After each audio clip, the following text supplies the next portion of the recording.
ვუყურებ ყველა ოსკარზე ნომინირებულ ფილმს იმისათვის, რომ 16 გამარჯვებული გამოვიცნო და ჩემმა შეყვარებულმა ჰანს ციმერის კონცერტზე წამიყვანოს. გამოიწერეთ გვერდი, მოიწონეთ ვიდეო და დავიწყოთ. დღევანდელი ჩვენი კატეგორია მოკლემეტრაჟიანი ანიმაციებია, სულ 5 ანიმაცია იყო წარდგენილი ამ კატეგორიაში. ყველა მათგანს ვუყურე.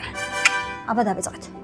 პირველი ფილმი იყო Butterfly, პეპელა, რეალურ ისტორიაზე დაფუძნებული მეორე მსოფლიო ომის თემაზე. თამბეჭდავი ტექნიკა იყო გამოყენებული მისი შექმნისთვის. მეორე მუდამ მწვანე 5 წელი იქმნებოდა და დაახლოებით 200 მოხალისე მონაწილეობდა მის შექმნაში.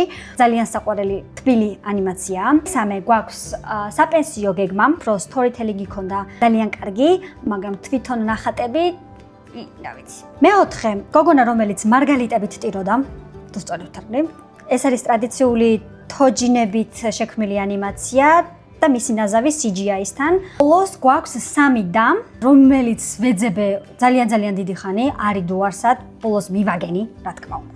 მე რაის პოპი ვარ, რო ვერ მიმეგნო. ეს ყველაზე კომიკურ ჟანრში იყო ამ ნომინანტებს შორის. ამ 5-დან 3 იყო ჩემთვის ყველაზე ძლიერი, Butterfly, Forever Green და The Girl Who Cried Pearls. და ჩემი სუბიექტური შეფასებით მგონია, რომ The Girl Who Cried Pearls იქნება ჩვენი გამარჯვებული.